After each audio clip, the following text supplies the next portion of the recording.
Hi guys! Magandang araw! I'm back to vlogging. Ayan. Grabe naman tong camera ko. Sobrang kitang-kita yung mga freckles ko na. Ayan. Anyway, gamit ko na ngayon yung aking bagong bili na DJI Osmo Pocket 3 Combo. So ayan, first time ko siyang ginamit ngayon sa pagbablog. Ngayon lang, after a week ko na siyang, after siguro mga mag 2 weeks na rin siyang nabili ko, and ngayon ko lang siya na-try. But anyways, ayun, nandito na nga ako ulit sa seaside. And katatapos lang ng ulan. So, ganito yung weather. Pakita ko sa inyo. Ayan. Kanina umulan. Actually, umulan, tumila, or patigil-tigil yung ulan. Kita nyo naman medyo kulimlim pa rin yung kalangitan. And mamaya, for sure, uulan na naman yan. So, ganito lang, guys. Ayan. Ayun. Ewan ko kung nakikita nyo. Pero may bunga na yung peach doon. Ayan, o. Mga kulay pula na rin yung bunga niya. Pero hindi pa rin siya pwedeng pitasin, i-harvest. Kasi mapait pa siya. Yun. So, tsaka pag nahinog naman yan, kusa naman siyang mahuhulog sa ground. Ayun. So anyway guys, nandito ako sa aking room. Ay, biglang lumiwanag. Ayan, nandito ako sa aking room. Dito sa ibaba. Ayan. For the meantime, dito ako nag-i-stay. Pasensya na, hindi organize yung aking mga gamit. Nakalagay lang siya dyan. So, 3 bed siya, pero doon ako natutulog sa small bed kasi mas komportable ako doon. Dahil naisasandal ko yung likod ko. Ayan. So, ito dito, nakabakante lang yan na ganyan. So, dito muna ako nag-i-stay habang wala pang tourist. Ayan. Ito naman yung sa labas. Yan lang. Nakita nyo naman to dati sa mga previous vlogs ko. Pag naglilinis ako dito. So, ito yon. Dito ako nag-stay. Simula nang dumating kami dito. And soon, posible na lumipat na rin ako dun sa taas. Kasi kapag nag-start ng magdagsaan yung mga tourist na nagra-rent dito, yun, magagamit na rin tong apartment dito sa ibaba. Ayan. Yun lang, and probably, guys, ito na siguro yung huling summer job ko dito sa seaside. Dito sa apartment na, alam niyo naman, pinapasukan ko every summer. So, yun. And, naisip ko kasi na mag-ibang career naman. Diba? Although may trabaho naman tayo sa Zagreb. Next year, sa city naman ako magstay ng summer. And, yun. Para naman ma-experience ko din na magtrabaho sa city kapag summer. Tsaka, para na rin magkaroon ng development sa career natin, di ba? So, yun yung naisip ko. And, titingnan natin kung ano yung mga magiging update. But for the meantime, dito muna tayo. Tatapusin na lang muna natin tong season na to, and then, going back to the city na ulit. And we will see kung ano ang ibibigay ng universe sa atin. 'Di ba? Feeling ko lalo ako nagiging old sa dami ng freckles ko na hindi kayang i-hide ng camera. Ayan. O 'di ba, random na yung mga sinasabi ko sa aking video. Yan lang guys, and basta i-update ko kayo sa mga bagay-bagay. Yung mga kaganapan dito sa aking life sa Croatia.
appetite. Don't leave me here high and dry. Oh, oh, oh,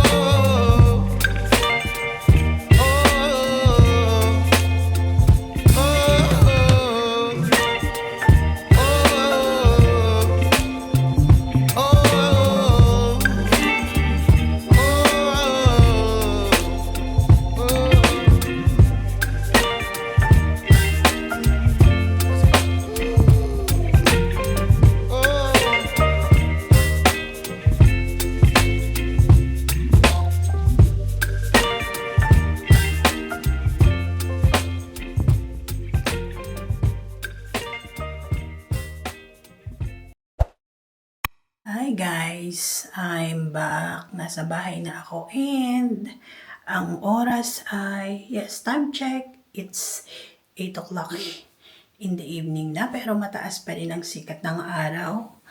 Kung nakikita nyo dun sa kwarto ko, sobrang bright pa, ayan. So, alas 8 na, pero ganyan pa rin kataas yung sikat ng araw. Walang light doon sa room ko. Galing lang yung light dyan sa loob ng, or sa labas ng door. And, ayun nga, sabi ko, magluluto tayo. Magluluto ako ng dinner ko ngayon. Ayan. Ilagay ko kayo dito para makita nyo kung ano yung ginagawa ko. Ayan, dyan lang kayo.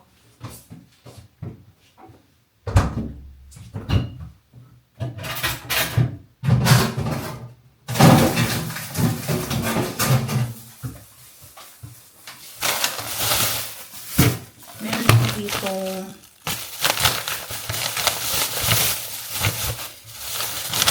risotto.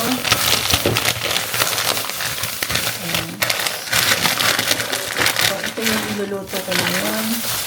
Pero masyado na ito madami para sa akin. Hindi ko ito mauubos. Kaya lang kailangan ko na siyang lutuin kasi may expired na rin yan. So,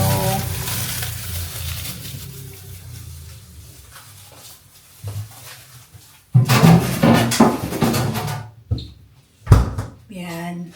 And then, magpapainit muna tayo ng pan. Pero bago yan, unahin ko muna pagluto yung pork. Ayan. So, dito, fried rice lang. Meron tayong toyo, isang egg, at syempre, pampalasa, salt. Ayan. So, niluluto muna natin yung pork. Ayan. So, guys, ilalagay ko muna kayo dito sa mataas kasi ang baba ng aking tripod. Ayan.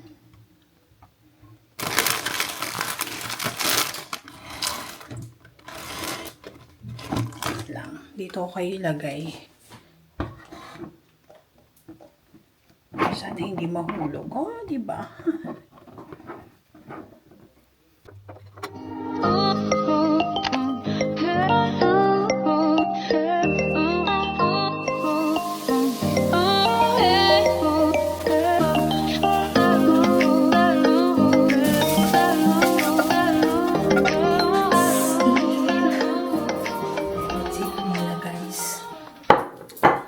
Lagay lang natin to dito. Alright, let's close the light. Ayan. Tapos may natira pa tayong mantika. So, mamaya ako mag-linis-linis after na to. Ayan. Close muna natin siya. Para lang mula yung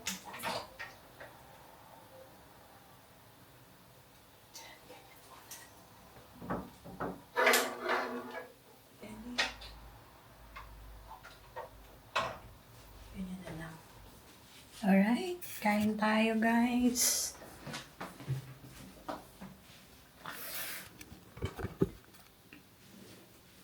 Kailangan ko pala kumuha ng sauce.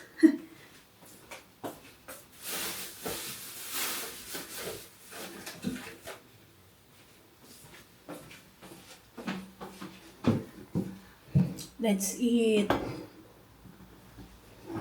ang ating rice. And syempre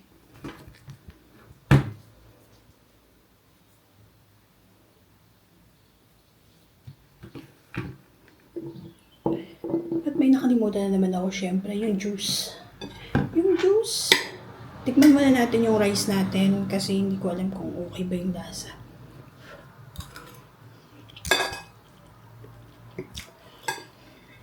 Pwede na.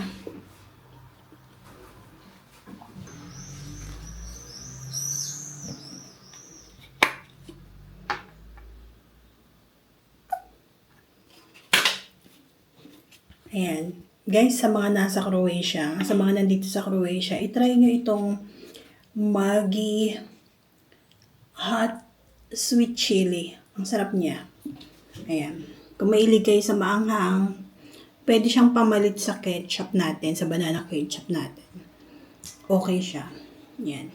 Kasi kung bibili tayo sa Filipino store ng ketchup, medyo pricey. Double nga yung price. Pero eto, medyo mura-mura siya ng konti and masarap din siya. Ayan. So, kain muna tayo.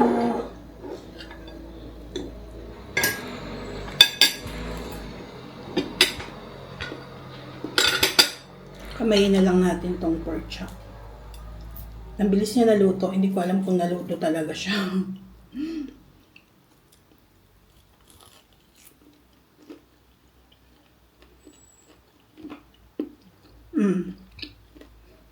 Pwede na.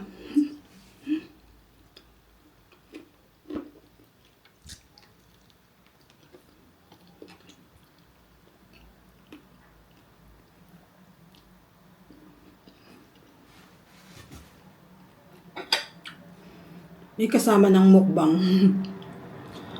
Yung vlog ko today, sobrang random lang.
So guys, ito na muna yung aking vlog for today.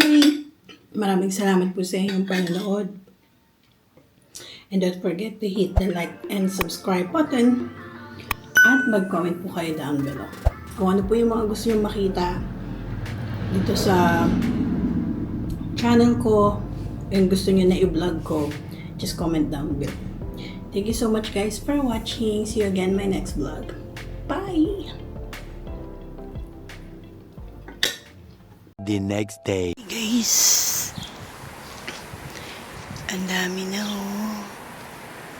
Hinog na siya. Pwede na itong i-harvest. Ayan, masarap siya guys, matamis. Hindi ganun kadami yung bunga, pero pwede na. Ayan.